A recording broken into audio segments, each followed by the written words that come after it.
आज पता है कौन आ रहा है? आज एक ऐसा शख्स तुमसे मिलने के लिए आ रहा है। मतलब जो होता है ना कि सर आप कहते हो रैंक होल्डर को बुलाओ, सर रैंक होल्डर की क्या स्ट्रेटजी रही है। तो आज एक एक रैंक होल्डर नहीं, मतलब दो दो रैंक होल्डर के आज हमारे इंटरव्यू हैं। एक तो ऑल ओवर इंडिया रैंक 7 खुशी के साथ अभी मेरा इंटरव्यू है, और एक all over India rank 1। Oh my God. अरे सच्ची बताऊं, मतलब जब इन दोनों बच्चों का रैंक आया तो मुझे पता ही नहीं था कि इन्होंने मेरी क्लासेस देखी। क्योंकि उस दिन इतने सारे अनरीड मैसेज, और मैं खुशी से तो अभी सॉरी भी मांगूंगा, क्योंकि उस दिन उसने मैसेज किया होगा कि सर मेरा रैंक 7 है, थैंक यू सो मच, इतना लंबा चौड़ा मैसेज, और मैं रिप्लाई भी नहीं कर पाया। और मुझे अभी थोड़े दिन पहले ही पता लगा कि ऑल ओवर इंडिया रैंक 7 ने हमारी क्लासेस देखी हैं, और ऑल ओवर इंडिया रैंक 1 ने भी हमारी क्लासेस देखी हैं, और मुझे बहुत अच्छा लगा। मतलब अच्छा क्या, देखो सारी मेहनत तो इनकी होती है, बट प्राउड फील होता है कि चलो हमारी जो क्लासेस यूट्यूब पे डल रही हैं उससे बच्चों की बहुत हेल्प हो रही है, और बिलीव मी ऐसा कहता है कि ज़िंदगी सफल हो रही है। ठीक है जी, चलो अब ज़्यादा बातचीत नहीं मैं करूंगा, क्योंकि आप मेरे को सुनना नहीं चाहते। आप सुनना चाहते हैं ऑल ओवर इंडिया रैंक 7 को, तो एक बार मैं खुशी को बुलाता हूँ। और सारे बच्चे एक बार खुशी के लिए, क्योंकि ऑल ओवर इंडिया रैंक आना एक अलग बात है, पास होना भी बहुत बड़ी बात है, बट सिंगल डिजिट रैंक आना ये बहुत बड़ी अचीवमेंट है। तो मेरे को लगता है हमें बहुत कुछ सीखना चाहिए, और कुछ क्वेश्चंस जो आपके होंगे हम खुशी से पूछेंगे। तो एक बार मैं खुशी को यहाँ पे अलाउ करता हूँ जी, और खुशी से मुलाकात करते हैं। गुड मॉर्निंग खुशी, मेरी आवाज़ आ रही है? Good morning sir. क्या यस सर, आ हाल रही है चाल? आवाज। आ रही है आवाज़, क्या हाल चाल है? एकदम बढ़िया। एकदम बढ़िया सर। चलो बहुत बढ़िया। अच्छा, मैं ना अभी 2 मिनट पहले ना, जब आप मतलब ऐड नहीं हुए थे, तो मैं बच्चों को बोल रहा था कि मैं खुशी से ना सॉरी मांगूंगा, क्योंकि आज मैंने ना आपका व्हाट्सएप देखा। मतलब आपने 25 तारीख को ही मुझे मैसेज किया हुआ था रैंक आने के बाद। तो ना मैंने वो मैसेज देखा ही नहीं, ना मैंने रिप्लाई किया। तो आपने सेम डे कोई मैसेज, बात नहीं सर। तो सॉरी, मैं आपको सॉरी इतने मांग। सारे स्टूडेंट्स का मैसेज आया होगा। नहीं नहीं, देखो वो बात तो होती है, काफ़ी सारे बच्चों का मैसेज आता है, बट कई बार क्या होता है ना, मैसेज नीचे चले गए तो वो मैं रीड ही नहीं कर पाया। और जब मैंने आज आपको ना अभी मैसेज भेजा ना, तो मैंने कहा यार ये तो खुशी ने मुझे मैसेज भेजा, और वो भी 25 तारीख को सेम डे। तो मुझे बहुत अच्छा लगा। And first of all congratulation आपको और आपके पूरे परिवार को, मतलब इतनी बड़ी अचीवमेंट के लिए। क्योंकि मेरे को लगता है, देखो ऑब्वियस सी बात है, प्रोफेशनल एग्जाम में पास होना एक बहुत बड़ी बात होती है। ठीक है, उसके बाद ऑल ओवर इंडिया रैंक आया आपका, और वो सिंगल डिजिट रैंक आया, तो वो बहुत बड़ी अचीवमेंट है। मतलब मैं चलो थैंक यू कुछ सर। क्वेश्चंस आपसे ना पूछूंगा, और क्वेश्चंस मतलब बच्चों की ऑब्वियस सी बात है, बच्चों की से काफ़ी हेल्प होगी। तो सबसे पहला क्वेश्चन तो बिल्कुल यही मेरा क्वेश्चन है, आपको कैसा फील हुआ जब आपका रैंक आया? उस दिन क्या क्या फीलिंग थी आपकी? सर बहुत अमेजिंग फीलिंग थी। मतलब मैं एक्सप्रेस नहीं कर पाऊंगी, ऐसी थी। क्योंकि ऐसे सिंगल डिजिट रैंक तो मैंने भी एक्सपेक्ट नहीं किया था। मैंने रैंक एक्सपेक्ट की थी पर सिंगल डिजिट नहीं की थी। अच्छा, तो आपने घर रैंक वाले मतलब ऐसे रैंक कि आपको था कि रैंक आ सकती है? Yes sir. अच्छा, क्या बात है। ऐसे मैंने प्रिपरेशन की थी स्टार्टिंग से कि रैंक आए। बट फिर एग्जाम टाइप में तो आपको भी पता है कैसे हो जाता है कि बस पास ही हो जाए तो बड़ी बात है। नहीं नहीं, ये तो है बहुत अच्छी बात। अच्छा, जब जब जब आपने अपना रिजल्ट देखा, तो आपको रिजल्ट देखते ही पता लग गया था कि आपका रैंक है, या आपने रिजल्ट मतलब रैंक लिस्ट चेक की थी फिर उसके लिए? सर मैंने डायरेक्ट मेरिट लिस्ट ओपन की थी। अच्छा, डायरेक्टली मेरिट लिस्ट। मतलब यस आपने कहा, सर। मेरे को रिजल्ट पे विश्वास ही नहीं है, मुझे मेरिट लिस्ट दिखाओ। सर ऐसा है कि मेरिट लिस्ट पहले अपलोड हो गई थी। एंड मैं अच्छा। वेबसाइट खोल के ही बैठी थी। तो मैंने भैया से बोला चलो मेरिट लिस्ट खोल लेते हैं। एंड जैसे ही खोला तो मेरा नाम सामने था। तो आपको मतलब एक अलग ही फीलिंग होती है, मुझे लगता है कि आपको ना। अच्छा, उसके बाद ना फिर आपने जब अपना नाम देखा होगा, तो मुझे लग रहा है कि एक बार फिर आपके मन में ये भी आएगा कि अब हम रिजल्ट भी देख लूं कि रिजल्ट में कितने कितने मार्क्स हैं। यस सर, भैया ने बोला रिजल्ट तो देख। मैंने बोला अरे देखो तो ऑल इंडिया रैंकर। बोलते नहीं नहीं, तभी भी रिजल्ट देखो। फिर मैंने रिजल्ट ओपन किया। ऐसे रोते रोते रिजल्ट ओपन कर रही थी मैं तो। अरे अरे अरे अरे। अच्छा, एक छोटी सी बात और, मतलब उस टाइम आपके पेरेंट्स की क्या फीलिंग थी? मतलब मैं हमेशा ना क्लास में बोलता हूँ कि वो सक्सेस ना अकेली आपकी नहीं होती, आपके साथ आपके पेरेंट्स की भी होती है, और आपके भाई बहनों की भी होती है, क्योंकि सेक्रीफाइस ना सबने किया होता है। मतलब लगता है कि बच्चा पढ़ रहा है, बट बच्चे के साथ फैमिली भी पढ़ती है, और बच्चे के साथ फैमिली का सपोर्ट भी होता है। तो क्या आपके पेरेंट्स की फीलिंग थी उस टाइम आपका रैंक आया? सर जो चाम उनकी आईज में था ना, वो बहुत ही अच्छा था। मुझे वो देख के इतना अच्छा लगा कि मैंने कुछ तो लाइफ में अचीव किया है। मुझे फर्स्ट टाइम ऐसा फील हुआ। नहीं ये तो है, और मेरे को लगता है उनकी खुशी में ना, उनकी जब खुशी हम देखते हैं ना, तो ऐसा लगता है कि हमने बहुत कुछ अचीव कर लिया। Obviously sir. नहीं ये तो है। चलो बहुत बढ़िया खुशी। अच्छा मेरे कुछ क्वेश्चंस हैं, मतलब मेरे नहीं है, बच्चों के कुछ क्वेश्चंस हैं, मैं चाहता हूँ कि आप उन क्वेश्चंस के ऑनेस्टली रिप्लाई करें। क्योंकि ना मतलब उसमें यस ना सर। कोई बनावट ना हो, मतलब दिल से रिप्लाई हो जो आपने किया है। क्योंकि देखो जो आपने किया है, मैं चाहता हूँ जितने बच्चे भी इस वीडियो को देखेंगे सबका रैंक आना चाहिए। ठीक है, बट ऑब्वियस बात है सबका श्योर। रैंक नहीं आ सकता। तो कम से कम सारे बच्चे पास होने चाहिए। तो आपको ऑनेस्टी से उन क्वेश्चंस के आंसर देने हैं, ताकि बच्चों को ना इस इंटरव्यू का बहुत फायदा हो। ठीक है। तो श्योर सर। पहला क्वेश्चन मतलब बच्चों का ये है कि आपने कितनी रिवीजन की थी अपने एग्जाम से पहले, भाई आपकी कितनी रिवीजन हो चुकी थी जब आपने एग्जाम दी उससे पहले। सर 4 to 5 times मेरी रिविजन फुली कंप्लीट थी। एक बार दोबारा बोलना, ये लाइन ये नालायक है ना, सुनते नहीं है ये। 4 to 5 times। 4 to 5 टाइम, सुन लो नालायको। और तुम मतलब इसमें से कई सारे बच्चे पता क्या करते हैं, बैच खत्म करते हैं डायरेक्टली एग्जाम देने जाते हैं, एक रिवीजन भी नहीं करते। तो आप बताओ क्या वो अचीवेबल है जो आपने अचीव किया। Sir may be not possible. बिल्कुल सही बात है, क्योंकि एक रिवीजन में वो चीज पॉसिबल ही नहीं है ना। मतलब कम से कम आपको 4 5 रिवीजन चाहिए होंगी, तभी मैं कह रहा हूँ पास होगे और तभी आपका रैंक आएगा। अच्छा इसी से एक जुड़ा हुआ क्वेश्चन एक और है, जैसे कई बच्चों को ना यहाँ पे भी क्वेश्चन आएगा यार कि आपने 4 5 रिवीजन कैसे कर ली। भाई किस तरह से आपने 4 5 रिवीजन की, तो आपने किस तरह से प्लान किया, 4 5 रिवीजन आपने किस तरह से किए फिर। सर मैंने 4 month रिवीजन शेड्यूल बनाया था एंड उसके अकॉर्डिंग मैंने सारी रिवीजन अपनी प्लान करके रखी थी कि फर्स्ट 2 months में मेरी 2 रिवीजन कंप्लीट हो जानी चाहिए एंड द नेक्स्ट 2 months में मेरी 3 revision with test series and mock test complete हो जाने चाहिए। तो मैं बस वो शेड्यूल फॉलो कर रही थी। तो मतलब अच्छा यहाँ से ना मैं एक क्वेश्चन और पूछना चाहता हूँ, जैसे आपने बोला कि मैंने 4 महीने का रिवीजन शेड्यूल बनाया था। तो मैं जो ना बच्चों को हमेशा क्लास में एक बात कहता हूँ कि आपकी क्लासेस का सही टाइम पे कंप्लीट होना बहुत ज़रूरी है। ठीक है, क्योंकि अगर क्लासेस सही टाइम पे कंप्लीट होंगी तभी आपको सेल्फ स्टडी का टाइम मिलेगा। तो क्या आप मुझे बता सकते हैं कि सेल्फ स्टडी की कितनी इंपॉर्टेंस है पास होने के लिए। सर सबसे ज्यादा 80% काम जो होती है वो सेल्फ स्टडी ही करेगी। कंसेप्चुअल क्लैरिटी के लिए क्लासेस बहुत इंपॉर्टेंट है, पर पास होने के लिए सेल्फ स्टडी भी इंपॉर्टेंट है। मतलब ये बहुत इंपॉर्टेंट लाइन आपने बोली है, मैं सब बच्चों को मैं दोबारा से रिपीट करूंगा कि देखो सिंपल सी बात है, क्लासेस अगर सही टाइम पे खत्म हो जाएंगी ना, अगर लास्ट के 2 3 महीने आप जम के सेल्फ स्टडी कर लोगे ना, तो बिलीव में आपका रिजल्ट उससे ही बनेगा। क्लासेस से मुझे क्या लगता है कि आपको डायरेक्शन मिल जाती है, आपकी कॉन्सेप्ट क्लैरिटी हो जाती है, बट आपकी साथ साथ रिवीजन नहीं होती। रिवीजन जो करनी होंगी वो लास्ट के 2 3 महीने में करनी होंगी, और वही आई थिंक खुशी ने की है, और तभी ऑल ओवर इंडिया रैंक 7 आए।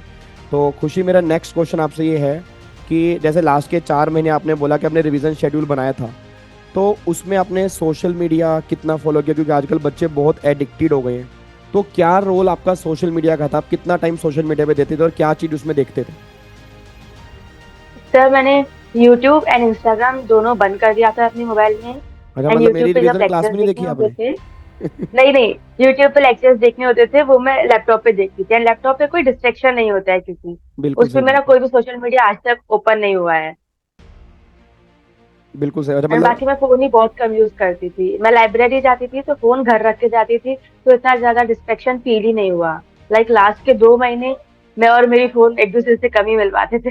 अरे क्या बात है, बहुत बढ़िया। मतलब मैं तो अच्छा ये आपने कैसे रूटीन बनाई, जैसे कई बार क्या होता है बच्चा कह रहा है सर हम फ़ोन छोड़ ही नहीं पाते, भाई हम ना फ़ोन दूर ही नहीं रख पाते। तो आपके दिल में कभी ऐसा नहीं आया कि मैं फ़ोन लाइब्रेरी जा रही हूँ, फ़ोन मेरा घर में है, तो कुछ ऐसा होता था कि, या आपने कैसे अपने आपको मोटिवेट किया कि नहीं यार कोई बात नहीं, फ़ोन घर में है तो कोई बात नहीं।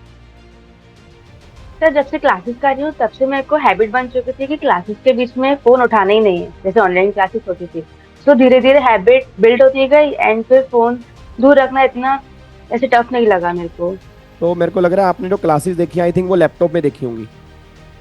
Yes sir. हाँ वो आपने बहुत बढ़िया पॉइंट किया। क्योंकि होता क्या, कई बार हम फ़ोन में क्लास देखते हैं तो फ़ोन की आदत पड़ जाती है, क्योंकि अब फ़ोन में क्लासेस देख रहे हैं फिर फ़ोन हमारे हाथ में होगा। बट कई लोगों की ऐसा भी हो सकता है, कई लोगों की मजबूरी हो कि सर हमारे पास लैपटॉप ही नहीं है, तो हम फ़ोन में क्लासेस देख रहे हैं। तो मेन क्रक्स से निकल कह रहा है कि अगर आप फ़ोन में क्लासेस देख भी रहे हैं तो कम से कम फ़ोन यूज़ करें सोशल मीडिया के लिए लास्ट के 2 3 महीने खास तौर पे। ठीक है।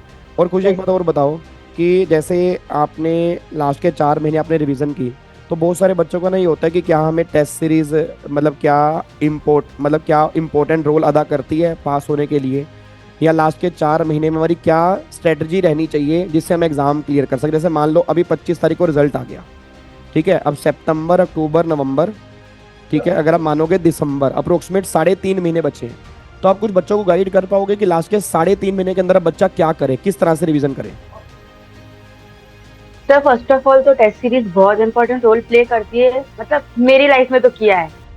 क्योंकि पहले मैं ना आंसर राइटिंग पे फोकस नहीं करती थी ज्यादा, तो मुझे फ्रेम करना नहीं आते थे आंसर्स, बट टेस्ट सीरीज ने ड्रास्टिकली चेंज किया मेरा ये आंसर फ्रेमिंग। तो आई सजेस्ट कि आप लोग आंसर राइटिंग बहुत ज्यादा करो। मैं ये मैंडेटरी नहीं बोलूंगी कि टेस्ट सीरीज लो, पर खुद से ही पीवाईक्यूज उठा के आप सॉल्व करना स्टार्ट कर सकते हैं।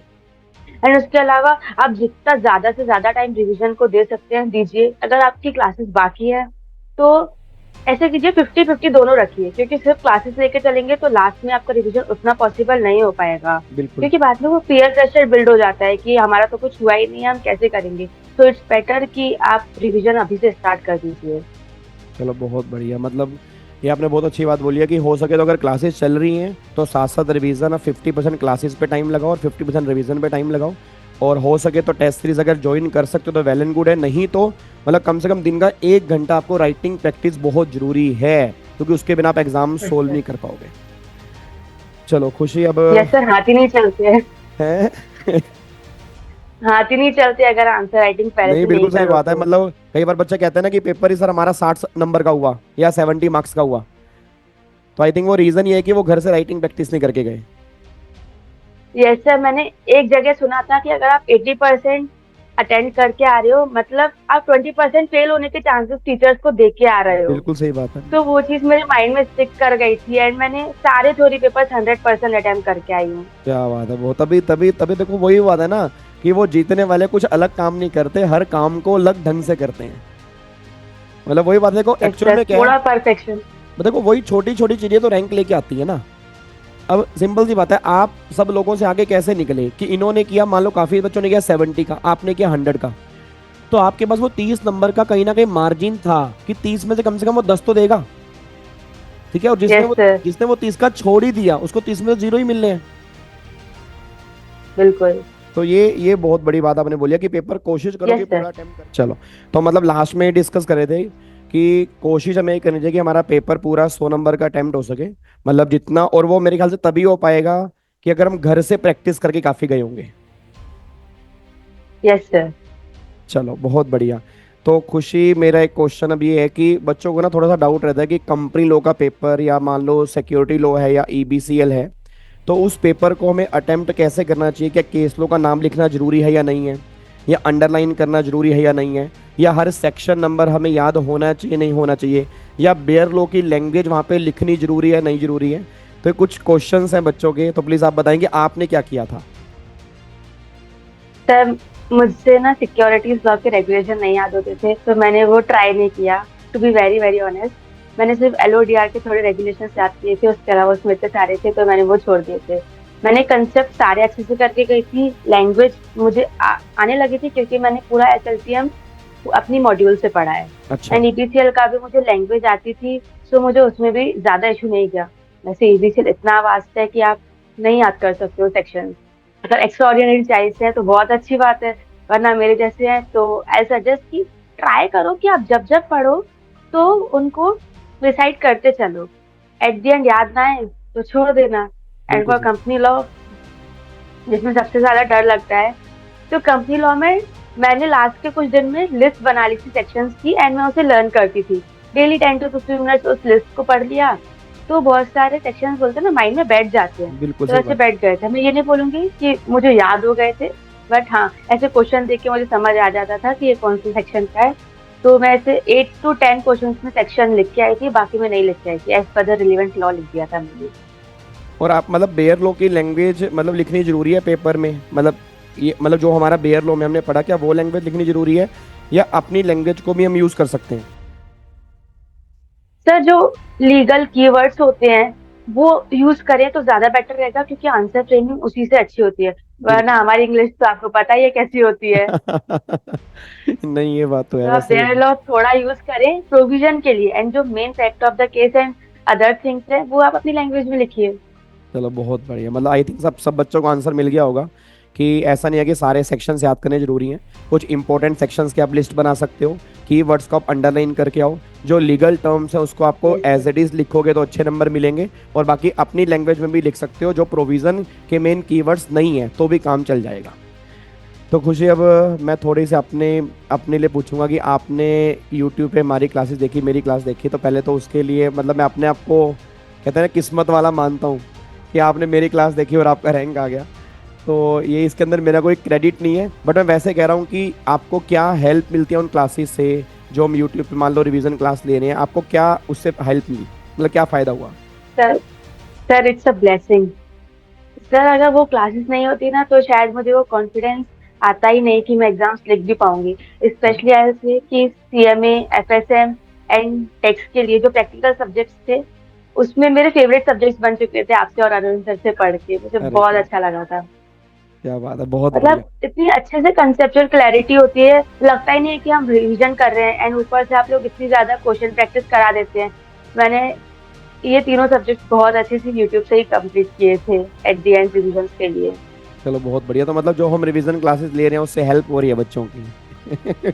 सर बहुत ज्यादा। इवन अंकुश सर जो है उनके जीआईजीएल के लेक्चर्स वन शॉट जो डालते हैं वो भी बहुत ज्यादा हेल्पफुल है, क्योंकि वो बहुत ही क्लियर लैंग्वेज में समझाते हैं। चलो बहुत बढ़िया, thank you so much, thank you so much, thank you so much. और अब मैं एक छोटा सा ये बोलूँगा कि सर आपकी थैंक्स टू तरफ से यू। कोई लास्ट मैसेज आप बच्चों को देना चाहते हैं कि हाँ, ये मेरी तरफ से एक लास्ट मैसेज है कि बच्चे इसको फॉलो करें और बस अपना पढ़ाई पे मतलब ध्यान लगाएं आप।